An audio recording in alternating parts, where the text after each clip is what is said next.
સ્વાગત છે exam today પર 12 April 2026 Delhi current affair question number 1 છે હાલમાં રાષ્ટ્રીય સલામત માતૃત્વ દિવસ ક્યારે ઉજવવામાં આવ્યો?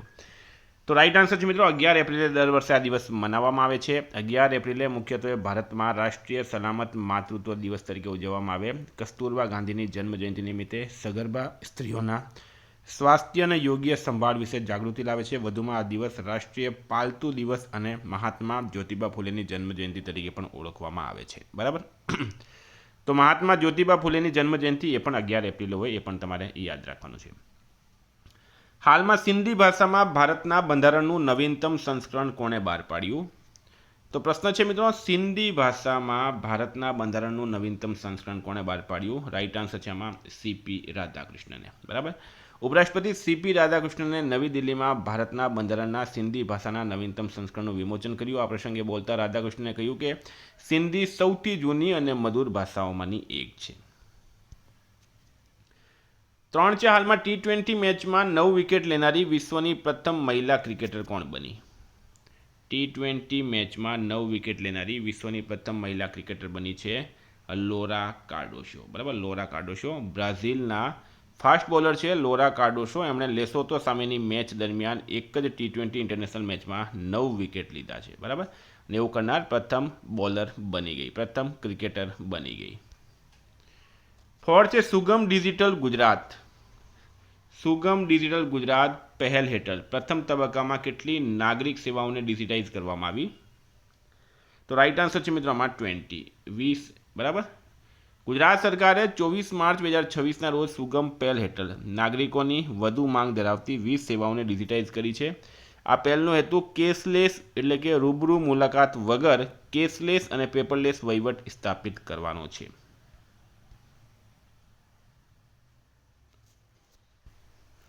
વિદ્યાર્થી મિત્રો, એક્ઝામ આવી રહી છે સીસી, એલઆરડી, પીએસઆઈ અને ફોરેસ્ટ ગાર્ડ. એક્ઝામ ટુડેનું લેટેસ્ટ 1 વર્ષનું કરંટ અફેર્સ, જેમાં તમને Gujarat current, Bharat current, international current બધું જ મળી જશે.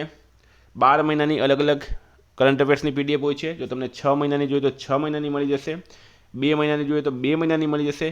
1 મહિનાની પીડીએફનો ચાર્જ 25 રૂપિયા છે અને પૂરા વર્ષની કરંટ અફેર્સની પીડીએફનો ચાર્જ 250 રૂપિયા છે. બરાબર. પહેલાં મિત્રો ડેમો જોઈ લેજો. ડેમો જોવા માટે આ નંબર પર મેસેજ કરવાનો છે. દરેક પરીક્ષામાં મારું કરંટ અફેર 100% પૂછાય, એના સબૂત પણ મોકલીશ. પછી તમે પેમેન્ટ કરો અને પીડીએફ ખરીદો, એક્ઝામમાં પાસ થઈ જાઓ. આપણું કરંટ અફેર 100% પૂછાય છે એક્ઝામમાં.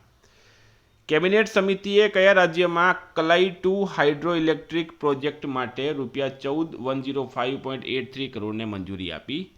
અરુણાચલ પ્રદેશ રાઈટ આન્સર થશે આમાં. ભારતની નવીનીકરણીય ઉર્જા ક્ષમતાને મજબૂત બનાવવા માટે ભારતીય વડાપ્રધાન નરેન્દ્ર મોદીની અધ્યક્ષતામાં આર્થિક બાબતોની કેબિનેટ સમિતિએ અરુણાચલ પ્રદેશમાં કલાઈ 2 જળવિદ્યુત પ્રોજેક્ટ માટે ₹14,105.83 કરોડને મંજૂરી આપી. અરુણાચલ પ્રદેશની વાત કરીએ, કેપિટલ છે ઈટાનગર, સીએમ છે પેમા ખાંડુ, રાજ્યપાલ છે કેટી પરનાયક. 6 છે હાલમાં કોણે NHAI આરોગ્ય વન પહેલ શરૂ કરી? તો મિત્રો એ કરી છે નીતિન ગડકરીએ. NHAIનું પૂરું નામ શું છે મિત્રો? National highway authority of India. બરાબર. કેન્દ્રીય મંત્રી નીતિન ગડકરીએ 8 એપ્રિલ 2026ના રોજ રાષ્ટ્રીય ધોરીમાર્ગો પર ખાલી જમીન પર ઔષધીય વૃક્ષો વાવવા માટે આરોગ્ય વન પહેલ શરૂ કરી. હાલમાં કઈ પાસપોર્ટ ઓફિસે બ્રેઇલ અને સાઇન સેવાઓ શરૂ કરી? બરાબર, બ્રેઇલ અને સાઇન સેવાઓ શરૂ કરી. તો રાઈટ આન્સર છે મિત્રો આમાં ભોપાલ. ભોપાલ સ્થિત પ્રાદેશિક પાસપોર્ટ ઓફિસે દિવ્યાંગ અરજદારોને સુલભતા પૂરી પાડવા માટે ભારતની પ્રથમ બ્રેઇલ અને સાંકેતિક ભાષા સેવાઓ શરૂ કરી, એટલે કે સાઇન ભાષા, સાઇન લેંગ્વેજ. 8 નંબર છે હાલમાં BPCLના નવા ચેરમેન અને મેનેજિંગ ડાયરેક્ટર તરીકે કોની નિમણૂક કરવામાં આવી છે? તો રાઈટ આન્સર છે મિત્રો આમાં સંજય ખન્ના. BPCLનું પૂરું નામ છે Bharat petroleum corporation limited. Sanjay ખન્નાને ચેરમેન અને MD તરીકે નિયુક્ત કર્યા છે. 9 છે કયા રાજ્યની પોલીસે નારીત AI નામનું AI ટૂલ લોન્ચ કર્યો? તો રાઈટ આન્સર છે મિત્રોમાં ગુજરાત. આ તમારે સ્ટારમાં કરવાનું છે. નારીત AI નાર્કોટિક્સ એનાલિસિસ અને RAG આધારિત તપાસ સાધન નામની આ એપ્લિકેશન ગાંધીનગરમાં ડ્રગ્સ સંબંધિત ગુનાઓ પ્રત્યે રાજ્યના શૂન્ય ટોલરન્સના ભાગરૂપે શરૂ કરવામાં આવી હતી. હવે થોડી ગુજરાતની વાત કરું મેં તો ગુજરાતમાં માધવપુર મેળો 2026નું આયોજન થયું, માધવપુરનો ઘેડ મેળો, બરાબર. ગુજરાતમાં જમ્પ સ્ટાર્ટ અભિગમનો ઉપયોગ કરીને અત્યંત લુપ્તપ્રાય ગ્રેટ ઇન્ડિયન બસ્ટર્ડના બચ્ચાને સફળતાપૂર્વક ઈંડામાંથી બહાર કાઢવામાં આવ્યો. ગુજરાત હાઈકોર્ટે એઆઈના ઉપયોગ અંગે કડક નીતિ જારી કરી. પીએમ મોદીએ ગુજરાતના સાણંદમાં કાન્સ સેમિકોન પ્લાન્ટનું ઉદ્ઘાટન કર્યું. પીએમ મોદીએ ગાંધીનગરમાં સમ્રાટ સંપ્રતિ મ્યુઝિયમનું ઉદ્ઘાટન કર્યું. ગુજરાત યુસીસી બિલ પસાર કરનાર બીજું રાજ્ય બન્યું. ગુજરાત સરકારે વિધાનસભામાં સમાન નાગરિક સંહિતા 2026 બિલ રજૂ કર્યું. 10 છે. હાલમાં યુએઈ અને કયા દેશે ચલણ વિનિમય કરાર પર હસ્તાક્ષર કર્યા છે? તો રાઈટ આન્સર છે મિત્રોમાં યુએઈ અને બહેરીન. સંયુક્ત અરબ અમીરાત યુએઈ અને બહેરીને 9 એપ્રિલ 2026ના રોજ બંને દેશો વચ્ચે નાણાકીય સહયોગ વધારવા માટે AD20 બિલિયનના ચલણ વિનિમય કરારને ઔપચારિક બનાવવામાં આવ્યો છે. 11 છે. હર્મેસ ડાયલોગ 6.0માં Indian Institute of Management Rohtak એ કયું સ્થાન મેળવ્યું? તો પ્રથમ રાઈટ આન્સર છે IIM Rohtak wins beam takes Hermes dialogue 6.0 a national level debate representation from 12th nations. Iran પર સટીક હુમલો કરવા બદલ અમેરિકાનો કયો એઆઈ પ્રોજેક્ટ સમાચારમાં છે? તો મિત્રો રાઈટ આન્સર છે એમાં પ્રોજેક્ટ માવેન, બરાબર. શરૂઆત થઈ હતી વર્ષ 2017માં. હેતુ છે ડ્રોન અને સેટેલાઇટ દ્વારા મળેલા વિડીયો અને ઇમેજ ડેટાને એઆઈ દ્વારા ઝડપથી રીતે વિશ્લેષણ કરવું. ટેકનોલોજી છે મશીન લર્નિંગ અને કમ્પ્યુટર વિઝન. ઉપયોગ છે આતંકવાદી પ્રવૃત્તિઓ ઓળખવી, સૈન્ય ટાર્ગેટિંગને સહાય કરવું. પ્રશ્ન છે યોગ મહોત્સવ 2026 માટે 75 દિવસનું કાઉન્ટડાઉન ક્યાંથી શરૂ થયું? તો રાઈટ આન્સર છે મિત્રોમાં લોનાર.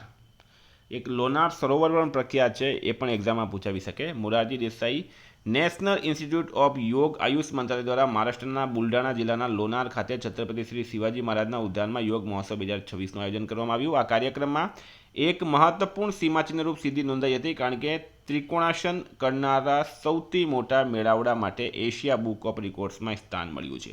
તો લોનાર સરોવર પણ છે મિત્રો, એ પણ ખાસ યાદ રાખજો. તમને ભૂગોળમાં આ પ્રશ્ન પૂછી શકે, કારણ કે આ કરંટનો પ્રશ્ન થઈ ગયો. હવે 14 છે. હાલમાં કયા દેશે 2028માં યોજાનારી ક્લાઇમેટ ચેન્જ સમિટનું આયોજન કરવાનું ટાળ્યું છે? તો રાઈટ આન્સર મિત્રો આપણો દેશ ભારત. COP33ની યજમાની માટે ભારતની ઓફર સૌપ્રથમ 1 ડિસેમ્બર 2023ના રોજ દુબઈમાં આયોજિત COP28 પરિષદ દરમિયાન વડાપ્રધાન નરેન્દ્ર મોદીએ કરી હતી. આ જાહેરાત ભારતે G20 સમિટનું સફળતાપૂર્વક આયોજન કર્યા પછી કરવામાં આવી. ભારત 2028 ક્લાઇમેટ ચેન્જ કોન્ફરન્સની યજમાની પદમાંથી ખસી જવાનો નિર્ણય લીધો છે. પોલિસી બજારે હાલમાં કોને CEO તરીકે નિયુક્ત કર્યા? તો સજ્જા પ્રવીણ ચૌધરી રાઈટ આન્સર થશે આમાં. પોલિસી બજારના CEO બન્યા છે. 16 છે. CD ગોપીનાથનું હાલમાં નિધન થયું છે, તેઓ કોણ હતા? તો મિત્રો એક ફૂટબોલર હતા, ક્રિકેટર હતા, બરાબર.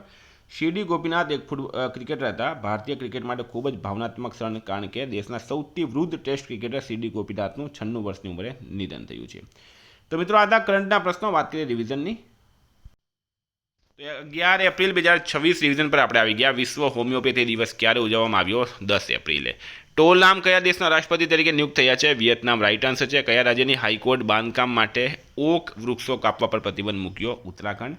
ગુજરાત સરકારે કયા વર્ષ સુધીમાં $1 ટ્રિલિયન ઇકોનોમી બનવાનું લક્ષ્ય રાખ્યું? 2030. કયા રાજ્ય સરકારે કેન્સરને એક નોંધનીય રોગ જાહેર કર્યો? તેલંગાના. મહિલા અને બાળ વિકાસ મંત્રી અન્નપૂર્ણા દેવીએ 8મા પોષણ પખવાડિયાનો પ્રારંભ કયા સ્થળે કર્યો? ન્યૂ દિલ્હી. કયા ભારતીય મૂળના વૈજ્ઞાનિકને અમેરિકામાં પ્રતિષ્ઠિત ગવર્નર્સ ચેર્સ પદ મળ્યો? દીપ જરીવાલા. ભારતીય સેનાના ત્રિશક્તિ કોર્પ્સ દ્વારા કયા રાજ્યમાં ઓપરેશન હિમસેતુ શરૂ કરવામાં આવ્યું? સિક્કિમ. કયા દેશે વિશ્વનું પ્રથમ commercial upper 6GHz internet network launch કર્યું? UAE. વર્ષ 2023માં માતૃ મૃત્યુની કુલ સંખ્યાના મામલે વિશ્વમાં પ્રથમ ક્રમે છે નાઇજીરિયા.